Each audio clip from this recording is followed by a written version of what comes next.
नमस्कार, next 9 news पर आपका बहुत बहुत स्वागत है और मैं हूं आपके साथ वफा अब्बास।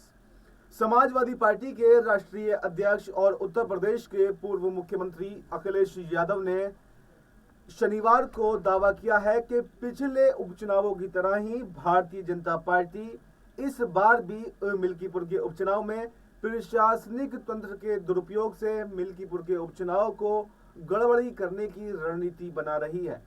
पिछले साल ही नवंबर में यूपी की 9 विधानसभा सीटों पर हुए उपचुनावों में बीजेपी और उसकी सहयोगी पार्टियों ने 7 सीटों पर जीत हासिल की थी, जबकि समाजवादी पार्टी को मात्र 2 सीटों पर ही संतोष करना पड़ा था।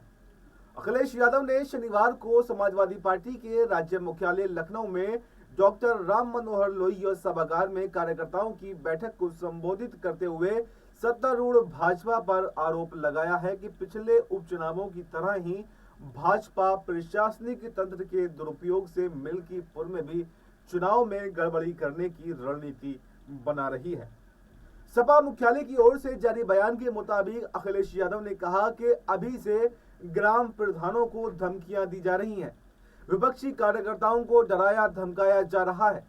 समाजवादी पार्टी के कार्यकर्ताओं पर झूठे मुकदमे लगाए जा रहे हैं ताकि वो समाजवादी पार्टी के पक्ष में प्रचार ना कर सकें, लेकिन भाजपा की एक चाल भी कामयाब नहीं हो सकेगी। सपा प्रमुख ने ये दावा किया है, ये कहा कि 5 फरवरी को मिल्कीपुर के उपचुनाव में जनता ने समाजवादी पार्टी पर ही भरोसा करने का मन बना लिया है। ये उपचुनाव जीतना लोकतंत्र के लिए आवश्यक है। मिल्कीपुर उपचुनाव के नतीजों का असर अगले विधानसभा चुनाव पर भी जरूर पड़ने वाला है। अखिलेश यादव ने कहा कि जनता समझ चुकी है कि भाजपा कभी भी सच आखिर क्यों नहीं बोलती है। झूठ और लूट ही उसका एकमात्र मिशन बन चुका है और विकास का उसके पास कोई भी विजन नहीं है।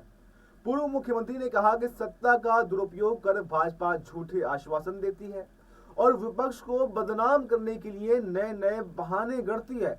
अखिलेश यादव ने कहा कि अब जनता मिल्कीपुर उपचुनाव सहित 2027 के चुनावों में भी उसे करारी शिकस्त देने का इरादा कर चुकी है। भाजपा जैसे 2017 में प्रदेश की सत्ता में आई थी, 2027 में भी वैसे ही सत्ता से बाहर हो जाएगी। उन्होंने कहा कि भाजपा की लाख साजिशों के बाद जनता की सर्वोपरि ताकत को नकारा नहीं जा सकता है।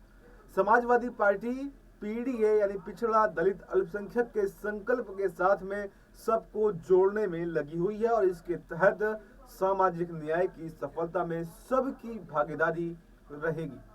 समाजवादी पार्टी लोकतंत्र, समाजवाद और संविधान के लिए प्रतिबद्ध है। सपा के अवधेश प्रसाद के फैजाबाद यानी अयोध्या से सांसद चुने जाने के बाद में मिल्कीपुर सीट खाली हो गई थी।